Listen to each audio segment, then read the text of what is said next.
Yeah. Yeah. So Okay. thank you everybody Yeah. for attending. So let me do some introduction, just a short one, and I'll leave the session for Evelyn and PC to share with you about the ideas in their new book coming up.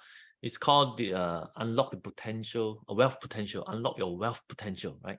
Maybe you want to show the books like the hot out from the press. Okay, Unlock Your Wealth Potential. So this is a book co-written by Evelyn and PC. So PC is an expert in the global trend, and then he look at the macroeconomy almost every day. And Evelyn, she's an expert in Chinese metaphysics. So combined together, they have this idea that they're going to share in the book, and then of course they're going to share the best idea in this webinar for you guys to learn a little bit, and then if you want to know more details, of course, pick up the book, right? So without further ado, I'll invite Evelyn to share with us. I think Evelyn will start first, or like PC? Yeah. I am. Okay. Okay. Okay. Let Awesome, me awesome. just share the screen first. If y'all can see the screen, then let me give me a 1. Okay, give me a 1 if you can see the screen. Yep. Nice. Okay. Everyone can see. Let me check the chat box. Okay, good. Yeah. Okay. I think quite a number of y'all respond. Thanks to Hughie, and then David, Hu Chang, Dr. Gazalan, Q Kawai. Okay, good. Yeah. Thanks for responding. At least let me know that the slide is okay. Good. Awesome. Yeah. So yeah, thank you, Casey, for hosting this webinar for both of us, PC and I, to introduce our new book and also to introduce you that, we are in the era of change. Many of you might not officially be aware of it, but I think you can still feel all the changes that's going around you, that you can feel that something is changed, but it's just that you do not know that it's just that for the year, or it will be like a permanent changing into a new era. Okay, so I will explain all this so that you can understand a little bit more about this one, and then scientifically how is it related. Okay, because I'm using Chinese metaphysics, but I'm supported it with the background of some scientific evidences, because I personally is an engineering professional for 30 years. So I don't do all these superstitious things. So it's just that everything has to be supported with objective evidence in order to know the energy where is it going for. Okay. Yeah. So yeah, good morning everyone, and then thanks PC for co-author the book with me also. Okay, so this one is, the book title is Unlock Your Wealth Potential, and this is a book review. Actually the book is all about harnessing the power of Chinese astrology. I think for very long we know that astrology subject, no matter in what culture, they have the capability to forecast the future. Okay, so and we know that astrology is also based on star, on the movement of the planets, from the movement of planets, that people can read how is it correlate to the events, either in our personal chart, so-called birth chart that people use their birth date, birth month, or either from the world event as well. Okay, and this is one part of it, and then we also layer with global trends research that is done by Casey, as done by PC, where Casey has already stated that PC is an expert in this area. So we use two methods of forecast to forecast the next 5 years, and we also terms that the next 20 years in the astrology point of energy is actually known as a period 9. I will explain what is period 9, what it means, and then why are you seeing all the changes around you that's so different. Okay, so the talk agenda will be, first of all, I will introduce you to Chinese astrology and how does it correlate closely to the planet cycle. Okay, and then what is period 9, as I talk about, and then how does the period 9 impact the various economy sector. Okay, and PC will dive into the geopolitics and the geoeconomics research that he has done for the next 5 years, and we will end with the conclusion of Q&A. Yeah. Okay. This is just a slight introduction. I think Casey has already introduced me.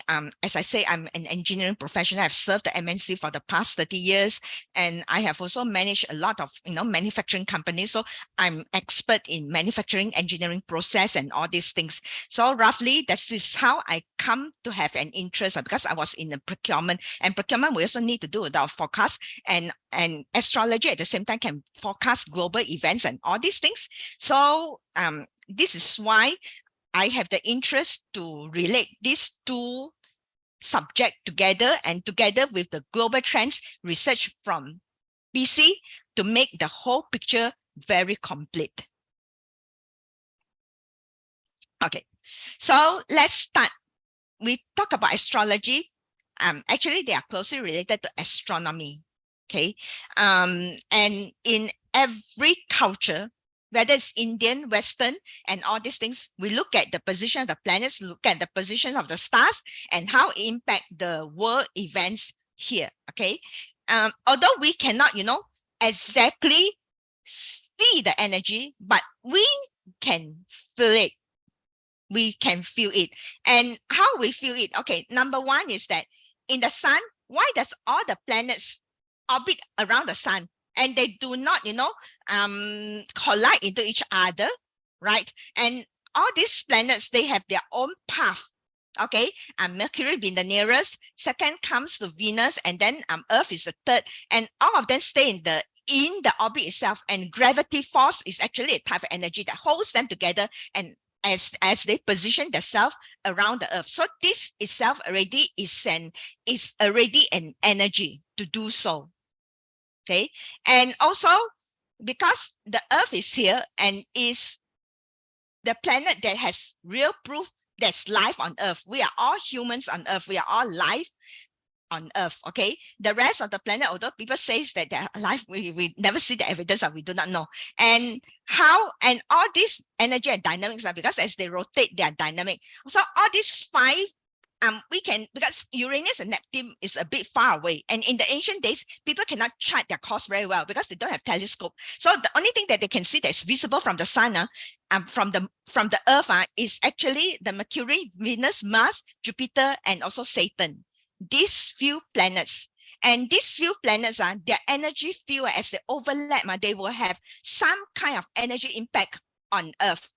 And the energy impact will turn into some kind of events, actions, and all this is because events are happen because of certain actions, either it's by the nature, okay, or by human made. All these things are actually, everything that we do is energy.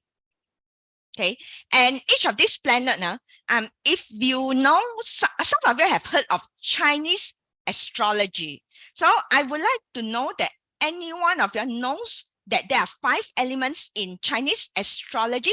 Can you give me a 5 in the chat box? Any audience that can? Yeah, David, Jimmy. Okay. I see that quite substantial of our audience does have some knowledge, that at least they know what is the 5 elements. Okay, so the 5 elements is actually water, metal, fire, earth, and wood.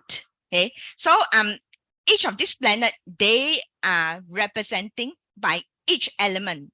Okay, so there are certain background why Mercury is water, why Venus is considered as metal, that the energy itself, because of the pattern, how they rotate, how they orbit and within themselves. So this is how they derive to each of them has certain pattern that represents water, metal, fire, earth and wood. And this one is actually, so we have energy field, and they all also have certain energy field. And if they are all aligned, they will have a very big energy field.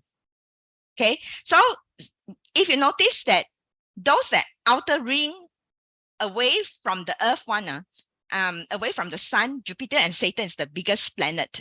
So their impact is actually very high one, because the bigger the body, the larger the gravitational force, and and also the energy, the frequency of vibration will be even higher. Okay, so I will tell you why we spot on this when I talk about the next 20 years. So this one, if you go and Google anywhere else in the internet, you can also ask ChatGPT. I asked before also, okay, that these two largest planets, this is for sure a very fixed pattern. Every 20 years, these two largest planets will meet one, Jupiter and Saturn. It's called a synodic cycle. Okay, the last time these two planets met now was, I think, in year 2020. That they are very near to each other. At that time it's called the Great Conjunction. Okay, so every 20 years they will meet each other. When they meet with each other and together align with the Earth, it will give rise to a very big energy, a change. Okay, and this one, the change, if you trace back, I have actually a YouTube video on this one that talks, that trace back to every 20 years. If you look at, since the modern times, the World War II, 1924, right, it happens. And then 20 years later is World War I, followed by World War II. And then after that, 1960s, is the Vietnamese War. They all were crossed by big events one, like SARS, AIDS is in the 80s. Then SARS is in the year 2000s, the 9/11 event. And also now we have, like, the conflicts that's going on between Russia and Ukraine, and all these changes that you can see around, that the technology is changing very fast. Especially this year, we have like AI coming in and now become the mainstream. Okay, so all these are marked by big headlines events one. So they are roughly about between they are plus minus 4-5 years. Actually officially is like 2004 to 2024, and then 2023, then 1984 to 2003 lah. But in between that few years is transition year. So you will see a lot of events are happening in that range of that few years, plus minus 2 to 3 years, 4 years, like this. Okay,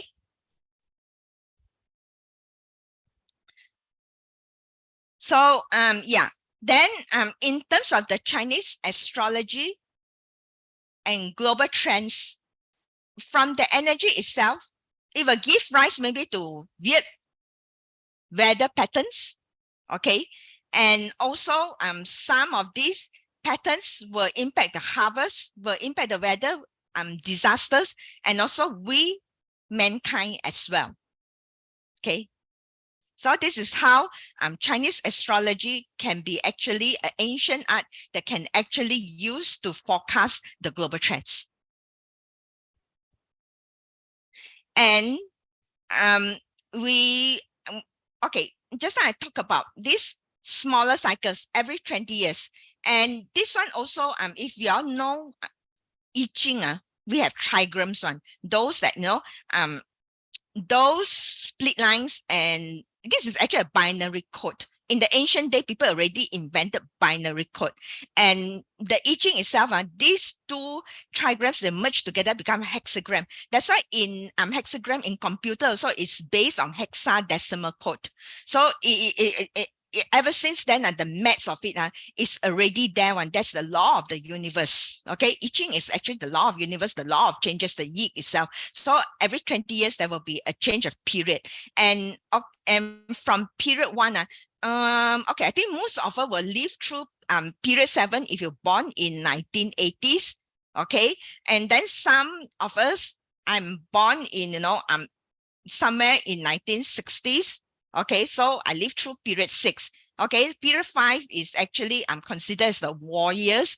Okay, so all these things, all this period, they are governed by an element one and by a trigram one. The trigram will predict how, the year or how the 20 years goes. Okay, so this is how we predict. Okay, so all these 20 years is this small cycle, the great conjunction or the synodic cycle of Jupiter and also Saturn.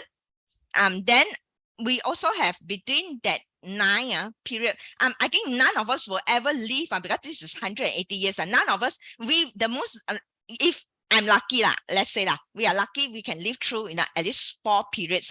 Okay, so in this also we have the sub-yuan again. Okay, we call it, and then it's a 60-year cycle. This one we will have more alignments of the planets. Okay, not necessarily exactly which planet, but they will align to a certain degree. So this is a sub-yuan that where that after 60 years there will be upper yuan, middle yuan and lower yuan because of the alignment of the planet. And then the whole cycle of the 9 years because 9 times 2 are 20 years because of Jupiter and Saturn will meet each other every 20 years. So it's 180 years. This is even a bigger change. Okay. So, and after that, we will have even a bigger, years of change of more than 2,000 years in terms of this one. This one in Western astrology also they have that, which part of the this one Capricorn cycle or Aquarius cycle. I think we are going to do the Aquarius cycle. So these are all the, all the energies that is governed us by the planetary alignment itself. Okay. Okay, so this one I have introduced about Chinese astrology and planet cycle. So next I will go into what is period 9 already. Okay, most of us will live through period A1. If you are born in 2004, year 2000 onwards, you are in period 8 to period 9. And those that live through period 7 they will know what is going on in period 8 already. Okay, I will tell you what period 8 is. Then from there, I will tell you what period 9 is to be expected.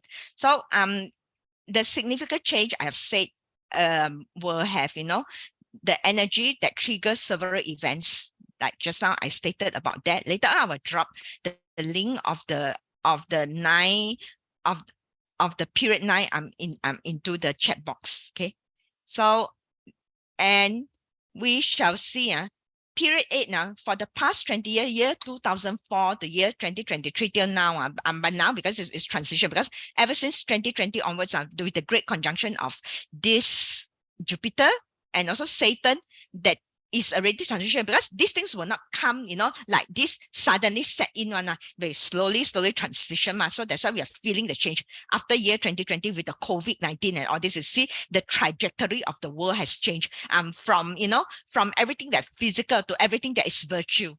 And nowadays, virtual, even AI is also virtual one. Okay, so period 8 is an Earth period. Everything is quite stable, relatively stable. Okay, if you stay in a corporate world, you realize the employment is quite stable.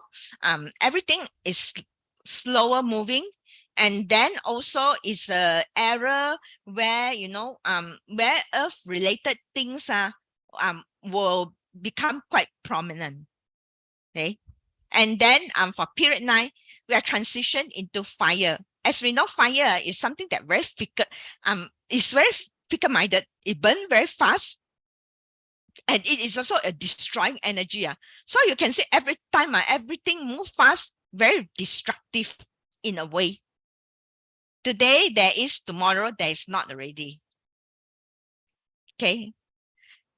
And period 9 is actually governed by Li Gua. So we have to look at the characteristic of the Gua. And period 8 is Keng Gua. Keng Gua is like a mountain. That's why I say it's very stable. So Li Gua itself is brightness and clarity. So you can see, everywhere. In fact, this year also a lot of fire related, especially this month, a lot of fire related events, disasters that happen. Also, is fiery.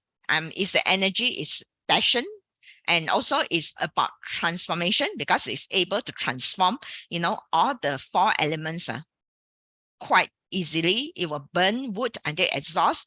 It will melt the metal. And then earth also it will burn, and water it will evaporate. So it's about transformation. Right? So those that can transform will survive very well in period 9. Okay, and if fast burning attract attention. That's why you can see a lot of influencer now on the internet that is trying to attract attention. Everyone is trying to attract your attention. Okay, so every day you can see some people something that is attracting your attention. So you must really learn how to pick your influencer. You can follow people like Casey that will give you real things, real this one. Okay, so and then instead of spiritual, people become more spiritual. And independence, equality, you can see a lot of LGBT movement going on. And the most prominent also, you can see middle-aged women starts to dominate. In fact, last 2-3 years, actually the energy is set in 2017. Okay, but it's just that it's not that prominent. Slowly now we are coming to full cycle that the next 20 years it will have women CEO. I think there are more and more women CEO, and also women politicians. Okay, and flickering mental state. There's a lot of mental related illness also now that it starts to happen, and this is only the starting point. I can tell you that, unfortunately. Okay, so let's compare period 8 and period 9 so that you can even see clearer the differences. If you notice, period 8 is actually about young men one. That time, all these people were young, right? Bill Gates Steve Jobs Michael Dell and also Mark Zuckerberg they are all young men, and also a lot of boy bands also that dominate, right? A lot of Korean boy bands all this. So it's about young men. Keng Gua is the youngest son in the family, so it's about young men one. And about mountain, okay, everything is stable. That means you have to work hard, and you work hard, you will get rewarded.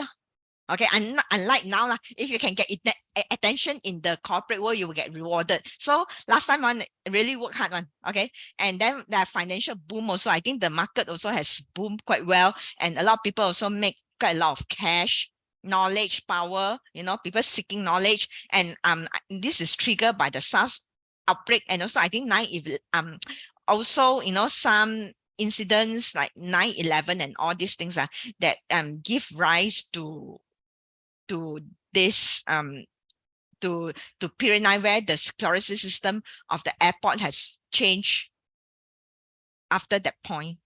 Okay, let's go to period 9. So period 9, you can see more and more women are taking the lead. I think this is Lisa Su, AMD, and then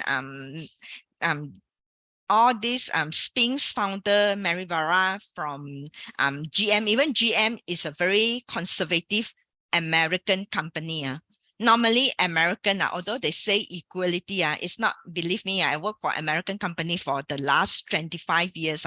I know how they operate, although they say equality, but it's really no equality one.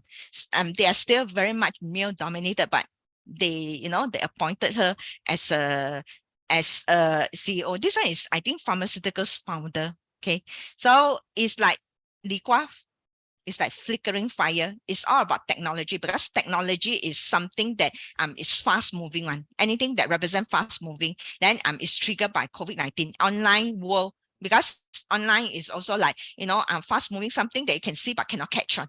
Okay, and social media, all these technological things. So it will be trigger around that thing, and then also also about cryptocurrency, that something you can see but cannot catch on.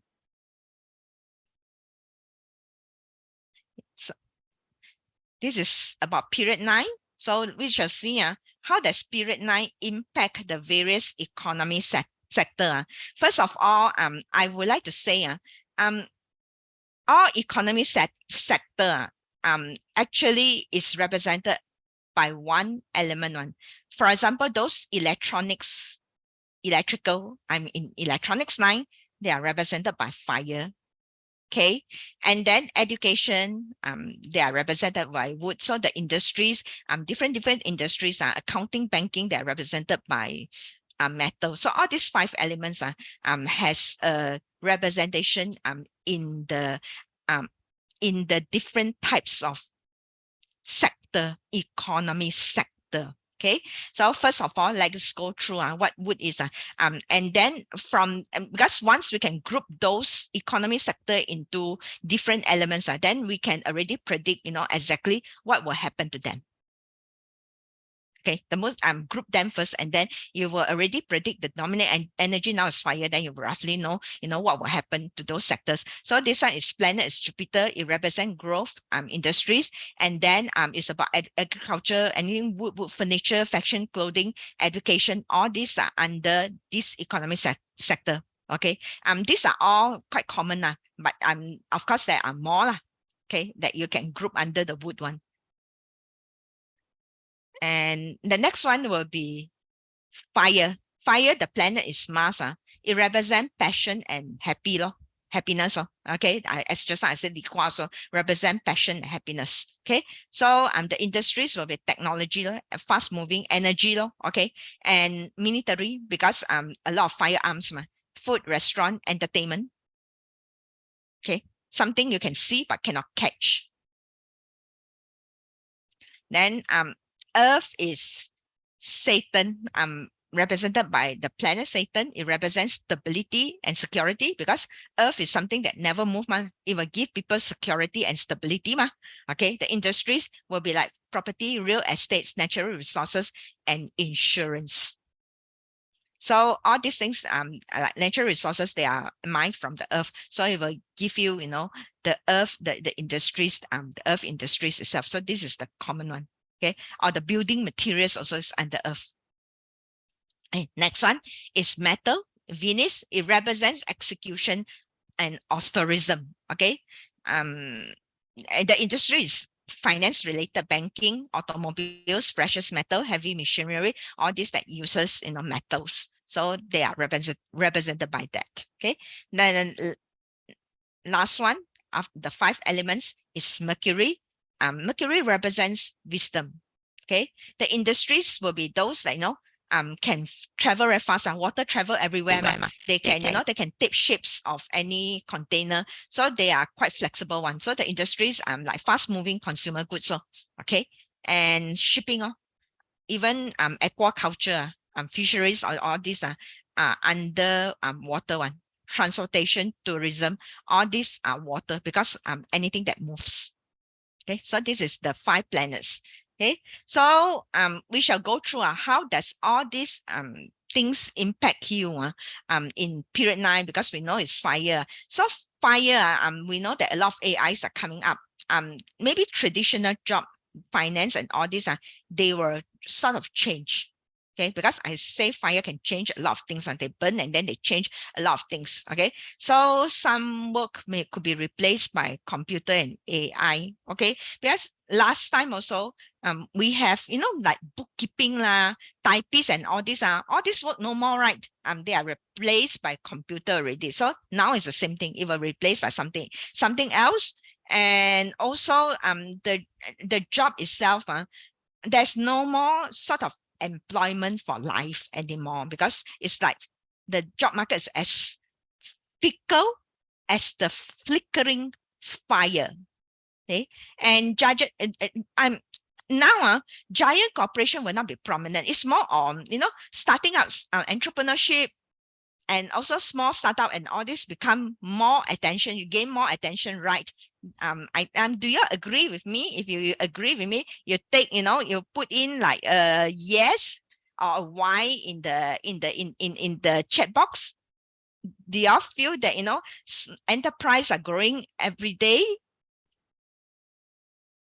And yeah, entrepreneurship. Every day we are talking about entrepreneurship, and there are many classes that are trying to sell you also about entrepreneurship. Okay, so and also business also, because there's so many knowledge around, they know how to scale efficiently using AI, using all this technology, industrial 4.0, all these things. So it will be very fast in terms of how it impact us in terms of our livelihood, the economy of the people. So it will be thrive on that part already.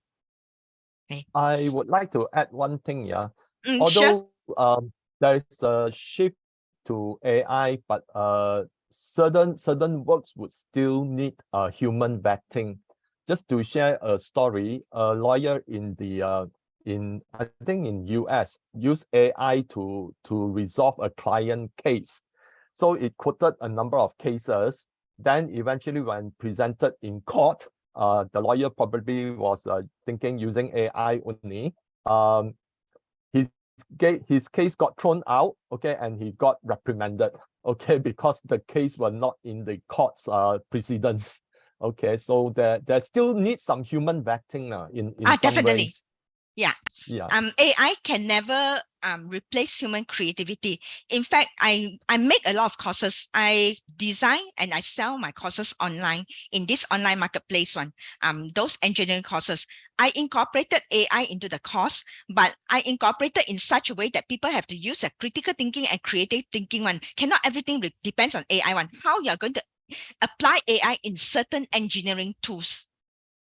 Okay, like law also, how you can make AI work for you, not that you entirely rely on AI, then it will replace the human, which is not possible, ma. Okay, thanks PC for that point. That is a good point. So we must use AI with our own thinking, our own logic mind, that how to use it. Because what AI give you might not be 100% correct one. Even ChatGPT also says so we have to use our wisdom, because we are the one who know the situation very well. For example, I use certain tools to solve certain engineering problems. So I can use AI to give me suggestion, but in the end I have to still screen up based on my own situation, because I'm really in that situation. I know how to use that, how to tap into the AI to work for me, to work to work for my students. Okay. Yeah. Okay. So if all this thing, as you say, is a book review one, all this thing I've shared with you, actually you can get a free chapter, for download in this landing page. Later on, I will give you the landing page link. You can go and download a free chapter from this book, and you will know also the content of this book, and then you can roughly get a feel of this book, how the intention of it is to help to harness the power of Chinese astrology. And we are going to the first 5 years first, because the trajectory might change after the first 5 years. So this is why we look into that. Okay, so yeah, I think that's it for my sharing. PC, over to you. Your slide yeah. You just carry on from there. No need to okay. change sharing. Okay, yeah. Okay, because I need to copy the link. It's okay. Never mind. You just continue from there. I actually your slide is not that many. Yeah. Okay. So I think yeah, Evelyn touched a lot on the period 9 based on Chinese metaphysics. So we try to match what is happening on the global trends with what the metaphysics science are telling, and the similarities are actually pretty uncanny, to put it in such a way. And in the book, we talk a lot about geopolitics. I think both Evelyn and myself, we share brief history of empires. Evelyn tell about previous empires of the previous Period 9. cycles, and then I talk about period 9. Then I talk about how empires starts, okay, and what will eventually cause empires to fall, with reference to global reserve currencies throughout the last few centuries, Then we talk about transformation, how the empire eventually collapsed. And then in the book, we also highlight the importance of the Eurasian continent and why it matters. And the book itself would challenge a lot of the narratives by the Western media, where they talk a lot about the international rules-based order, okay, which is never even in a charter in the UN. It's just that a collective nations with power that decides the course of the global economy. And that's why in period 9, we see a lot of transformation. Although we did not include it in the book, but recent uprising in Africa have shown that the Africans are now rising against colonial powers. Now, for example, people might say that, hey, didn't the countries like Mali, Burkina Faso, Niger, they actually gain independence? Yes, in a word sense. But do you know that they do not have authority to print money like a central bank, because it is still under the purview of the French central bank? And France, despite not having a single resource of gold mine, got their gold from Burkina Faso, Niger, as well as Mali. And that is why now the Western African nations are kicking the French out, because all these countries that sell their uranium, petroleum, oil, as well as gold to the French government, they are also one of the poorest nations on earth. Okay, so that is why this transformation you're seeing. Okay, then we talk about why imperialism did not die. It's just transferred to a neocolonialism, okay, which is the rules-based international order. And a lot of countries now are rebelling. I also would like to interrupt that, people are fighting for equality. This is one of the ways that shows that people are also, those that being colonized, although they gain independence, they don't have the equality. Now they're also fighting for equality. Yeah. And then we also talk about NATO expansion into Eastern Europe. This is definitely going to challenge the mainstream media's narrative, okay, because I also included certain things that were discussed prior to the fall of the Berlin Wall. Okay, so it's an interesting read. And then we talk about the US pivot to Asia Pacific. And why I use Asia Pacific and not Indo-Pacific. Now, that is how the rules-based international order, okay, the G7 group want to change the narrative. They use Indo-Pacific to bring down the role of Asia. Okay, this is how they often do things. Okay, subtly, by repetition, and then people soon forget that that's Asia. Okay, that's no longer Asia Pacific. That's only Indo-Pacific. Okay, so we talk about US pivot to the Asia Pacific and why. Okay, there's a lot of reading materials there. So in understanding the geopolitical, how the geopolitics work in various regions, we will also understand why the entire Eurasian continent matters. Then we talk about the role of BRICS and why it matters to the global South. Okay, and recently, we saw the BRICS bringing in another 6 countries with huge dominance on global gas reserves and also the global oil production as well as global oil export.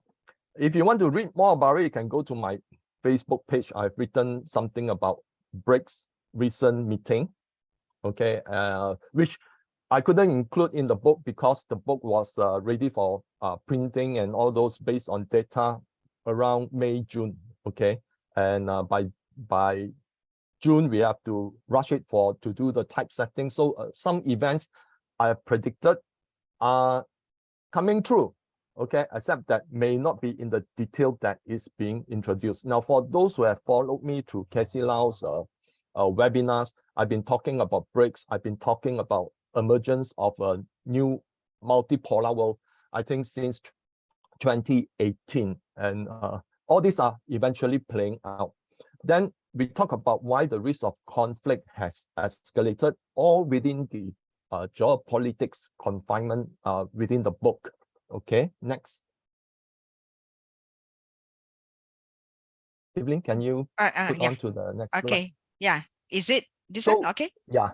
So in the book also, we talk about the geoeconomics. Now, previously, we talk about regional economics, a country economy, or even a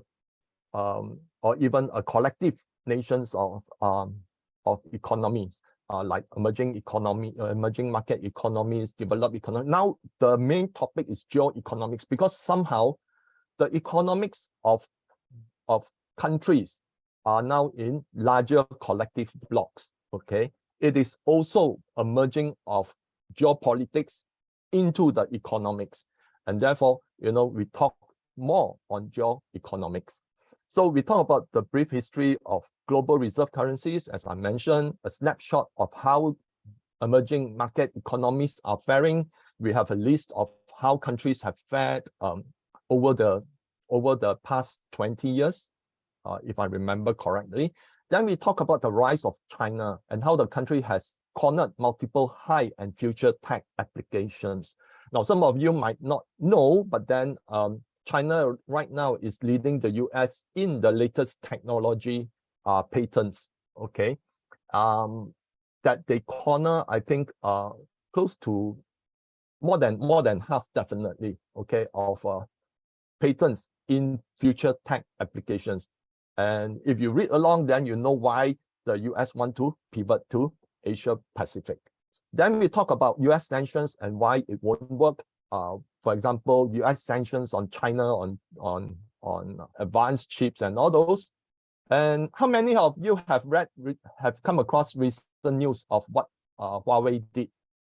Give me a 1 if you have read about what Huawei recently did. Yeah. So you are aware, okay? Despite not having high-end chips, Huawei actually produced a 5G phone with ability to communicate directly with satellite, okay? Using their own proprietary stacking technology, and working with SMIC, okay, which already have a stacking process called N+2, but then it has not been perfected. But I think Huawei came along and together they work out and they managed. Okay, so right now,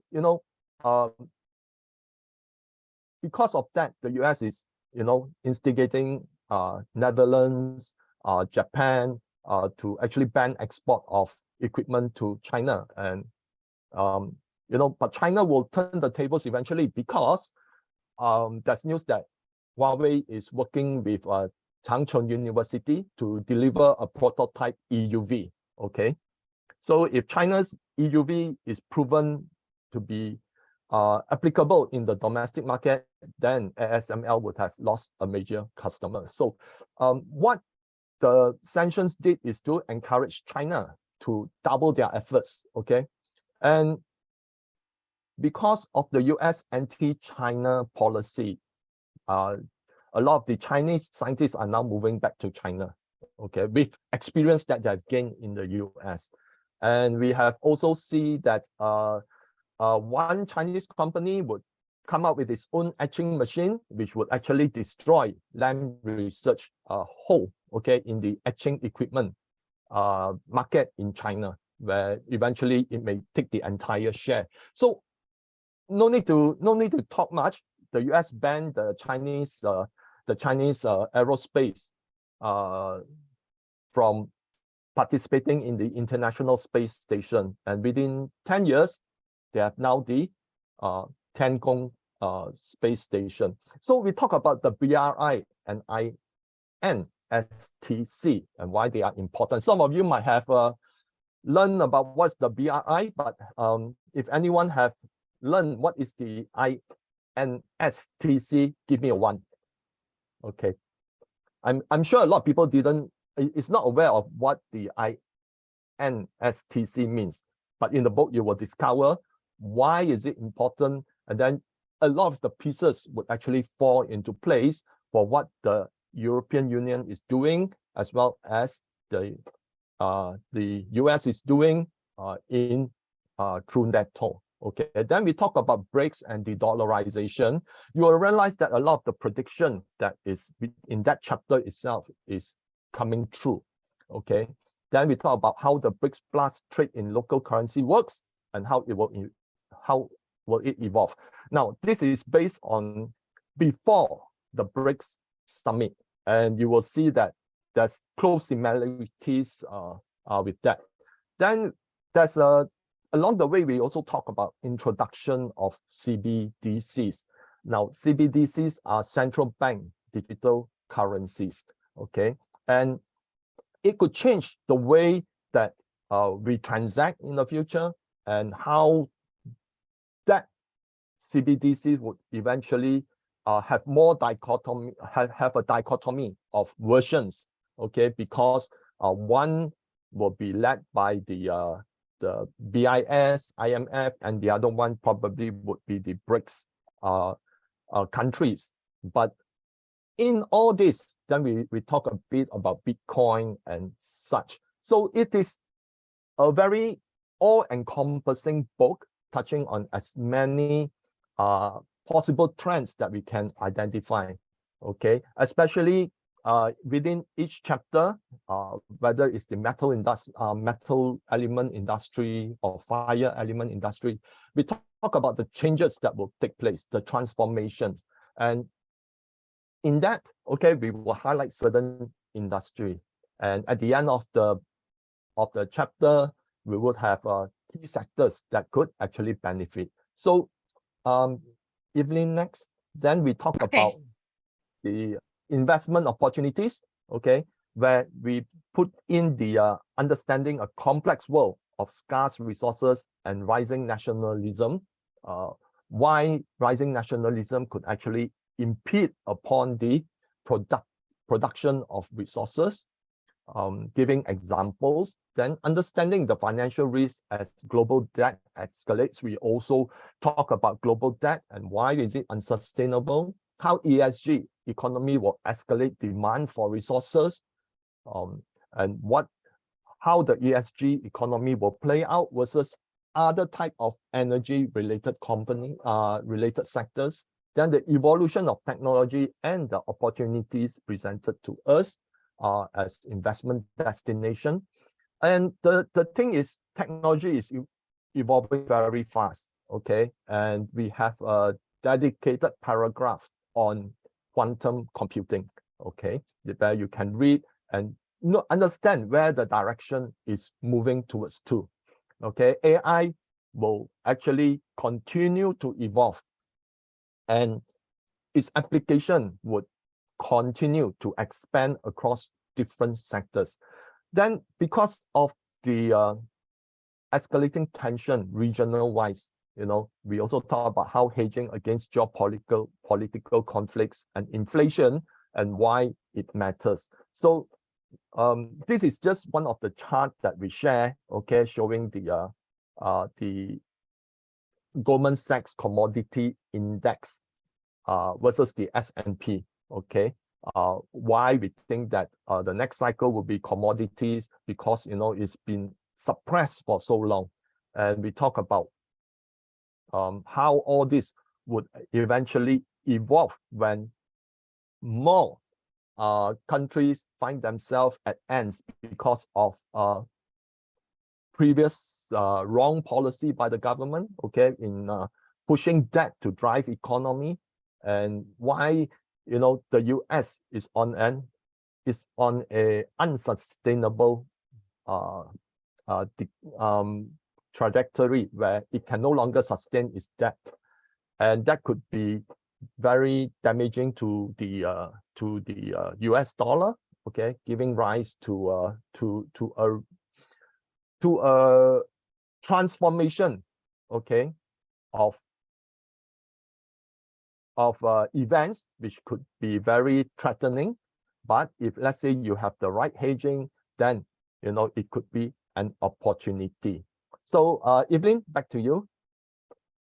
Okay. So yeah, here we also would like to, I have dropped the free chapters of the book that is available for download.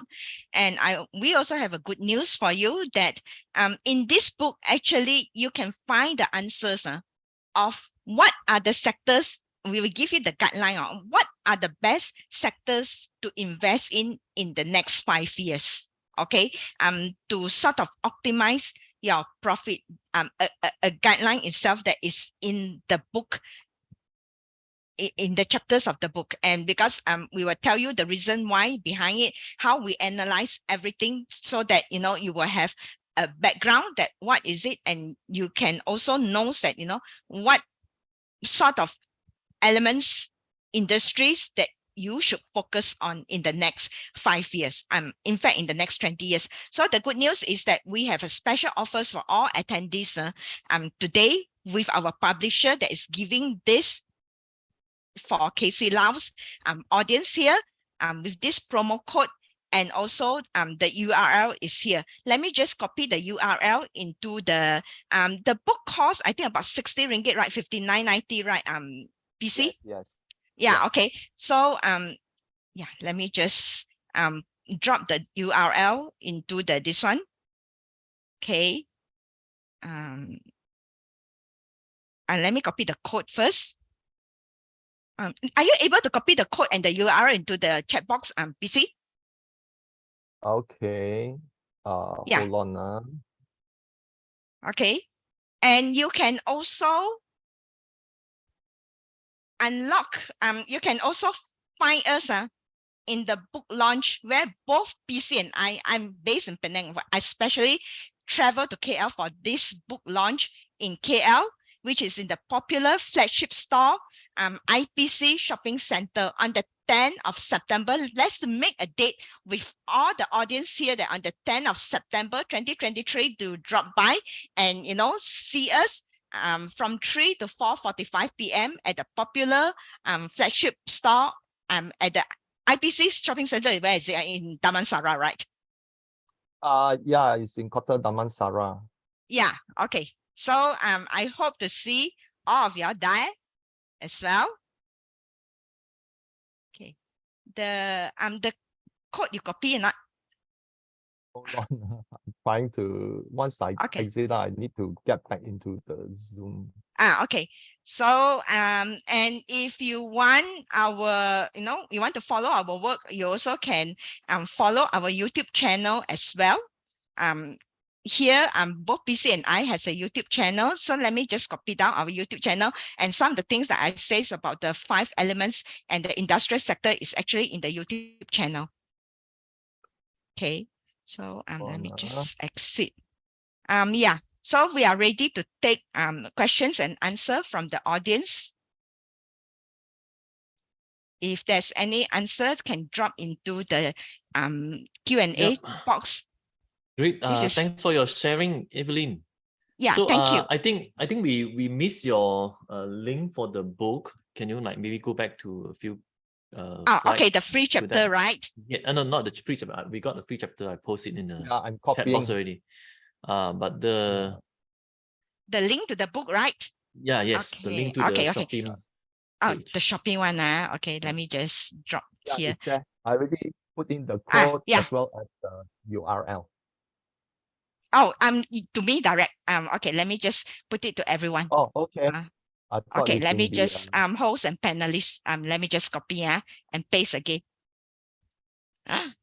Okay. Yeah, can see now. Everyone. Yeah, this is the one you will get. Right? Yes, that's right. Okay. Yeah, that's the one. And also you can follow us on our YouTube channel as well. Just okay. This is PC Wong's channel. Okay. And yeah. Top one is my YouTube channel. So yeah, I can follow our work from there as well. Okay. Yeah. So with that say, yes. Anyone has any questions?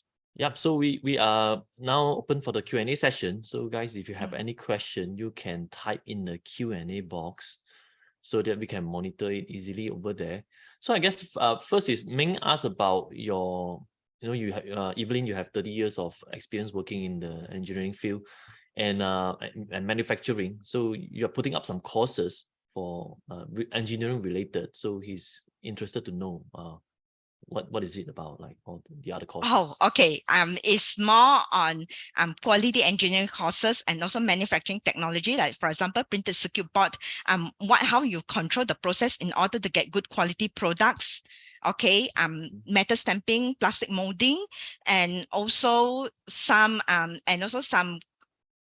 problem solving tools like 8D, FMEA, and then statistical process control, Six Sigma. All these courses, actually, they are available in the Udemy marketplace. And also supplier quality engineering. If you are in supplier quality engineering, I created 7 essentials of supplier quality engineering, how to manage supplier to achieve consistently good product, because I managed supplier for more than for about 18 to 19 years. So I have put in the systematic approach to manage them. So I already put it into the course to share with those would-be supplier quality engineers that what is needed, and then how to carry out quality process audits. So these are all the things that I sort of teach in the marketplace. Actually, it's available in the Udemy. So if you Google my name, maybe if okay, I just drop a link here lah. Oh yeah, sure. You can. Yeah. Okay. Definitely do that. Yeah, I can just drop a link into this one. So about the discount code for the book, right? I think there's an expiry date for that, isn't it? The code's not forever. I think PC PC got expiry date. That one I have to check with John, but I think it will be within a specified period, I guess. Yep. But you can it's best that you take this offer as early as possible. Okay, awesome. Thank you. Cool. And seems like the audience didn't pose any questions, so they're pretty quiet. Yeah. So, is there anything you want to add? Or if not, then we will be ending the session very soon. Guys, I think this is the best time to ask questions, right? Since Evelyn and PC is here. So PC, have anything to add? Yeah, I think most importantly, if we were to look at trends, I think many economists are quite reluctant to give a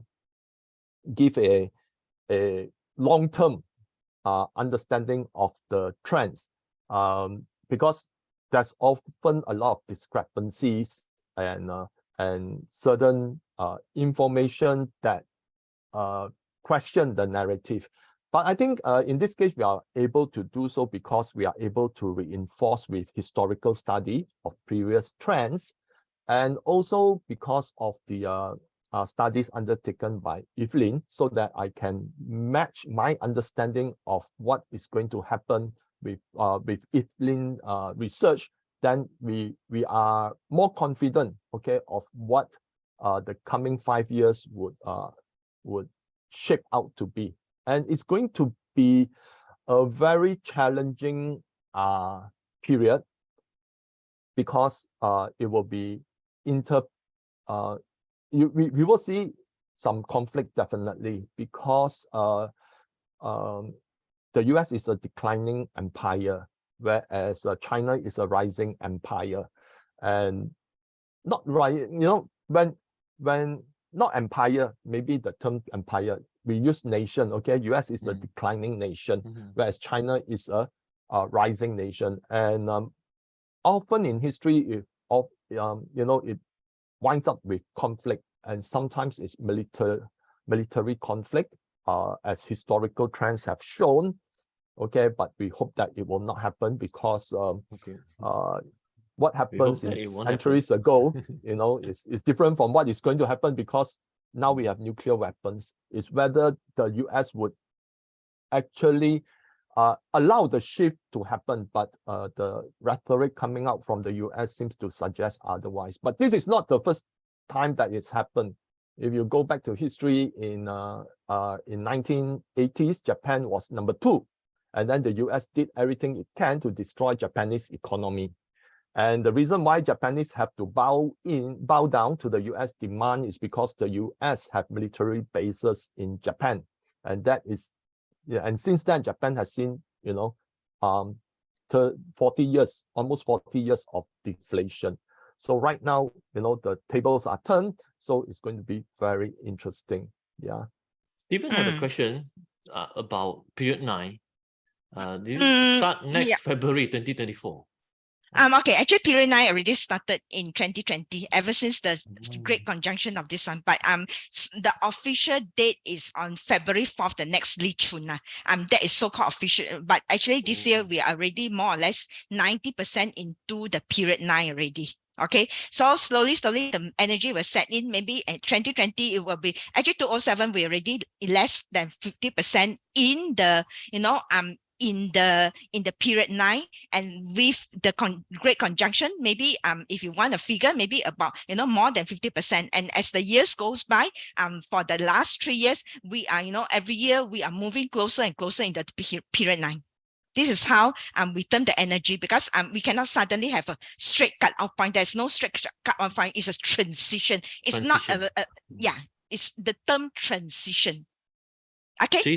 Jason has a very good question. He said, what's the industry? What element industry that will do well in period 9? So what should that we will focus not on? do well. That will not do well in period 9. Okay. We cannot say that exactly which industries that cannot do well. It's just that how those industries incorporate in the elements that will make them do well in period 9. But generally those industries that will have more problem if they don't keep up to the time will be metal and water industries. Okay. Yeah.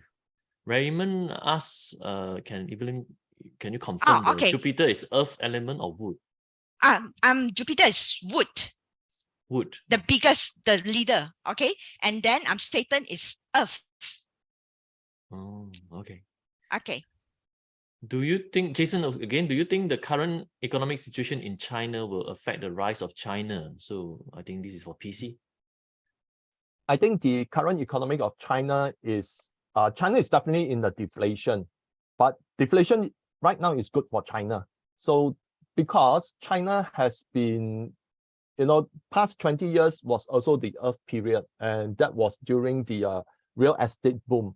So a lot of the China's GDP has been, those strong 10%, 8% GDP has been boosted by provincial government using that to roll over into the real estate. And the China's corporate debt to GDP right now is more than 250%. But the Chinese government is going to save the home buyers, which means they will allow, give funds to the developer to complete the building, but not bail out the developers themselves. Now, why there's a lot of bad news about China is because China is not bailing out the developers. And majority of the developers, their bondholders are the likes of BlackRock,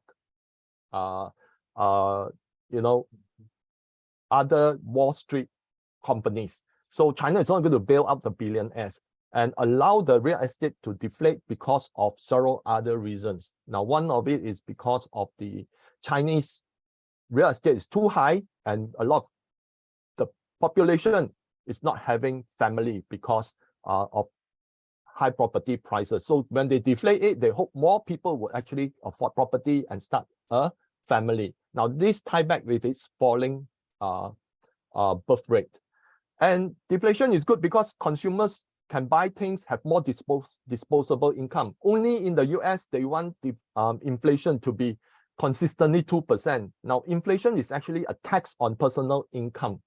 And that is why, it diverges.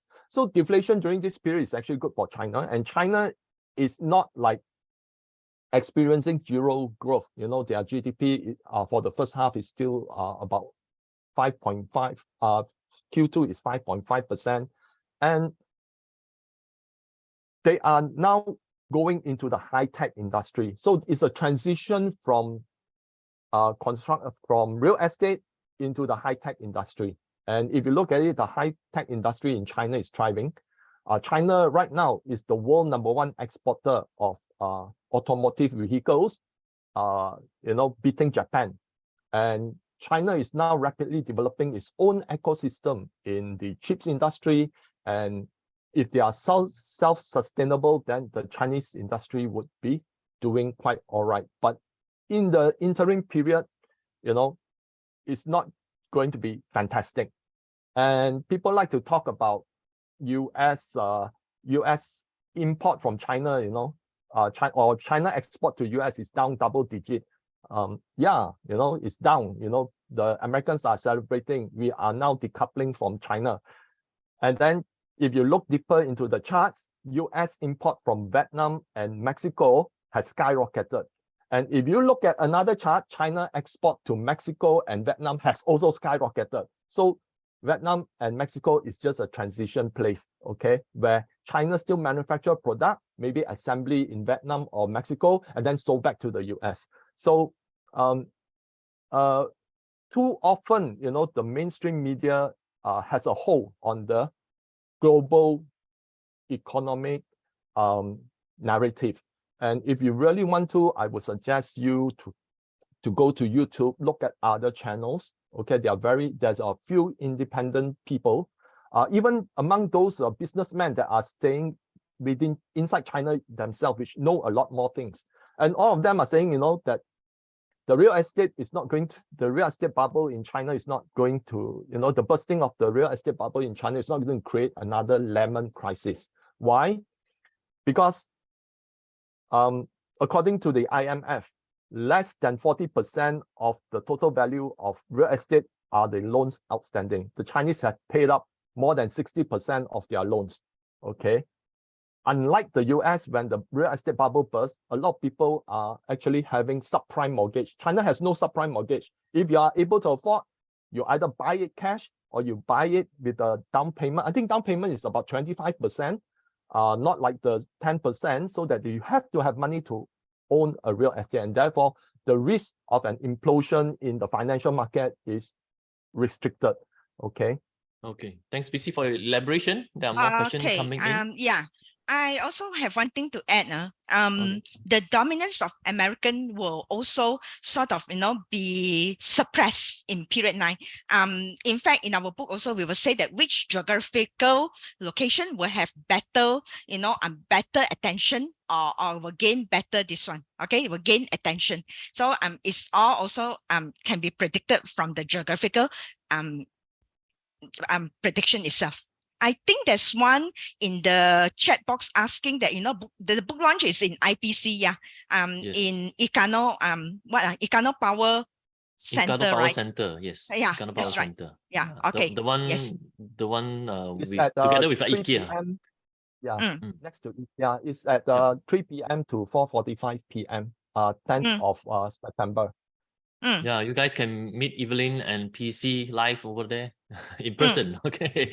And Chu want to know, right? Would you be able to predict the There are more questions Ukraine in war? the Q&A. Yeah. Yeah, Ukraine the war. Ukraine When war will will end up. when will it end? Will there be peace in Europe, things like that? Yeah. Okay. It will not end, you know, within these 2 years. I cannot predict very accurately, but at least it will be ongoing for next few years. Maybe until May 2027 or so. This is what it looks, that the charts looks like in the yearly charts, that, you know, what are the chances for the Ukraine. Once the war has started, it will not end that soon. It will at least take a few years. Second World War and all this, it takes also 3-4 years. I think at least 4 years to end. So you will, you know, you can look into that. I think Vietnamese war also takes quite how many years to end? Okay. And furthermore, Stephen is also concerned, like in period 9 with fire element. So will there be any world or US recession that will affect the world economy within the next few years? Definitely. Yes. Yes. Yes. In fact, if you look at the US debt trajectory, it is unsustainable. And just out today, OPEC and Russia will come out with another list, another potential cut in oil production. So oil, if you look at it, the BRICS, the BRICS are rising up against the Western countries because they have no say in the global economy. And right now, the only way to punish them is actually through the oil trade. And more things is going to be revealed in the coming years. But I can safely say that eventually the BRICS will, if I would suggest you go to my Facebook and read, go a few posts down, then there's a topic on BRICS where Lula actually say they are looking at a common currency for transaction. Now, common currency doesn't mean it's a fiat currency. Gold can also be the currency, and very likely gold would be accepted by all countries. So then there will be no misunderstanding. There will be no country saying that my currency is stronger than yours and all those. So that common currency probably will be a tokenized gold, okay? And the entire, those, which is why you see a lot of countries that are applying or already in the BRICS nations, they are actually stacking up on their gold reserves, okay? All are in preparation for something.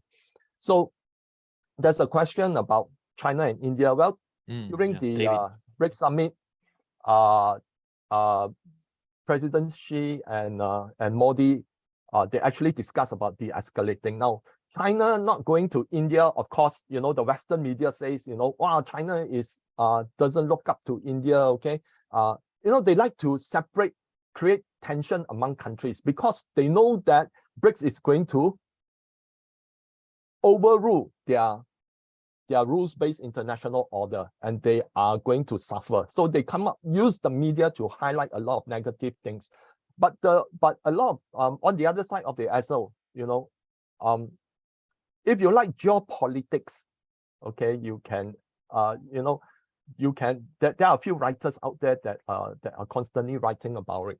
But one of the things that I found out is that the reason why Putin is not going to India, Xi is not going to India for the G20 is because there's the US, the UK, they are part of the G20, and they see that the G20 is getting insignificant. So that's why there's no need to go there, okay, and sweet talk with the Western countries because they know which direction that they are going, okay. Now, there's a lot of try to get some independent knowledge, okay, about the rather than what is written in the Financial Times, Reuters, and all those. Now, if you really look at the shareholding of all the mainstream media, the entire global mainstream media is basically owned by just a few persons, okay. So, and all of them, you know, have common investor in BlackRock. So, you know, you can see that because they hold the narrative, so they will always want to come up with news that are very negative because it's always been the Western way of narrative to divide and conquer.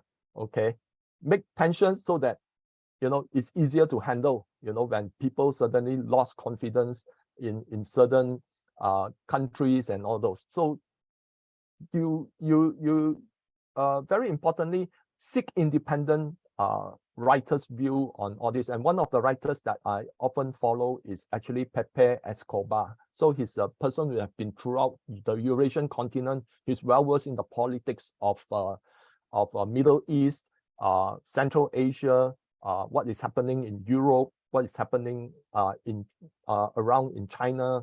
So, you know, these are the people that have very high intellect. They are able to discern things, okay? And then you will realize that a lot of it is very narrative driven, okay? Okay, yeah. I think there's a questions from our audience here. Says that whether during the book launch there will be discount. So far, our publisher has not given special price for the launch, but this special price is for Casey's audience here. What I would suggest is that you can buy at a special price of 8 ringgit discount, and then you bring the book over during the launch. We will autograph for you or so on. No problem. Especially for Casey's Sure, of course. audience. Okay. But actually, we also depend on whether the bookstore allow it. But then we can always go outside and sign certain copies later. Oh, okay. At, I have not thought of that. place. Sorry. Sorry. Yeah.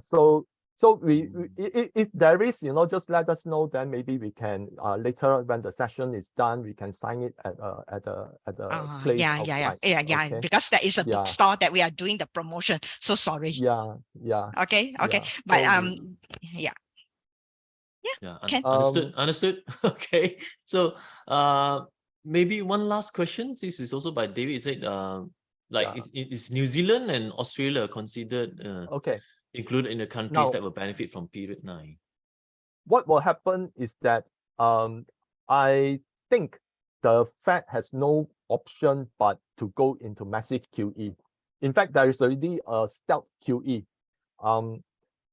You know that a lot of the US banks, they have been downgraded because their balance sheet are all being destroyed by the higher yield, which means the bonds, US bonds that they held in their balance sheet the value has been destroyed. And then the Federal Reserve with the FDIC, they come up with a loan, to boost up the balance sheet. Now that itself is already a stealth QE. And what do all these banks do? Their balance sheet has been declining. Right now it's on par, back to their normal value. And then they leverage on this balance sheet, to do speculation again. So sooner or later, the US will run out of ability to manage its debt, because by end of Q3, the US debt payment, interest payment on debt will exceed 1 trillion. But at the same time, between now and then, until 2024, the US, or put it to 2025, the US would need to refinance about 14.7 trillion of their debt. Now the US debt currently is at 32.7 trillion. What do you think will happen when you have another 14.7 trillion debt that must be refinanced? Well, I did a calculation recently, and by the end of 2025, the US would have paid about 1.6 trillion in interest on debt. Now that is almost 40% of their tax revenue. So there's no way that the US would survive, and without causing a default in the government, because even based on today's value and interest payment on debt, the US has no more money to pay for maturing debt after they deduct Social Security, Medicaid, defense spending, interest payment on debt. They got no more money. So every new debt has to be refinanced by every maturity on the debt has to be refinanced by new debt to pay off the maturity. So that's why the debt will keep on escalating. And as the Fed continue to increase interest rate, how can the government survive? So eventually, I think sometime next year, and this is also together with other macroeconomists, they also concur that sometimes next year, the Fed will have to undertake massive QE. And when there is massive QE, the US dollar would drop. And if let's say the US dollar drop, resources would actually skyrocket. And that would benefit the commodities market. And if you look at period 9, they are separated by region. And period 9, if let's say China is growing, to a certain extent, Japan and Korea will also benefit. But if we go further down to the southern hemisphere, that's where lies Australia and New Zealand. So any commodities boom will actually be good for Australia. So hope that answers the question. Great. So thank you. And let's take on a final question from Daniel. So Daniel is asking about the Chinese Oh, period okay. line? Is it backed by Yeah. scientific data or pattern or high probability? So Okay, how will you let me answer this, just Evelyn? answer. Yeah, let me just answer that question by Daniel. If you want to talk about those scientific data of study of period 9, based on the Western world that published in the scientific journal, definitely no lah, because Westerners will not have any, any concepts of the change of yin and all these things. However, we can study the data ever since from the dawn of human civilization, that all this transition, all this planetary alignment, that it happens that with an event. And why we pick on Chinese astrology, although every other cultures studies the same stars. Indian culture, even Muslim, even I think the Westerners, they have horoscope and all this. Why we pick on Chinese? Because we also study the same stars. The Chinese also study the same stars, because Chinese has a very, very clear record, or I would say that they have a more detailed records on all these events correlate to the movement of the stars, which we can use today to check on what was the past. This is the reason only. That's it has nothing to do with whose study is more superior, but it's just that the record that is left for us. If you study Chinese history, those that in Chinese school they study Chinese history and Chinese historian, right? They recorded a lot of things in very, very detail. Okay. Yeah. Awesome. So yeah, thank you maybe very we much. should And yeah, PC. end it here. Yeah. Okay. So for any thank you other very much. questions, Right. buy our book. Yeah, yes, and you can also follow Evelyn and also PC on their YouTube and also Facebook page, so you can actually interact directly with them. So I think PC Wong usually he will reply all the comments on his Facebook post. So yeah, get there, you can actually interact with them directly. Yes. Yeah. So that's right. Thank you very much for attending, and we are looking forward to having you all attending Evelyn and PC's book launch at IPC Popular Bookstore. So wish you all the best, Evelyn and PC. I hope your book will do well. Thank you, Casey. Thank you, And Casey. also readers, you will get a bunch of knowledge and guidance from the book from Evelyn and PC. So thank you very much, and we will talk to you again. Thank you, the audience today, for attending this session. Also, thanks for logging in, and we hope to see you at the book launch. Okay. Yeah. Okay. Bye-bye. Bye-bye. Bye-bye.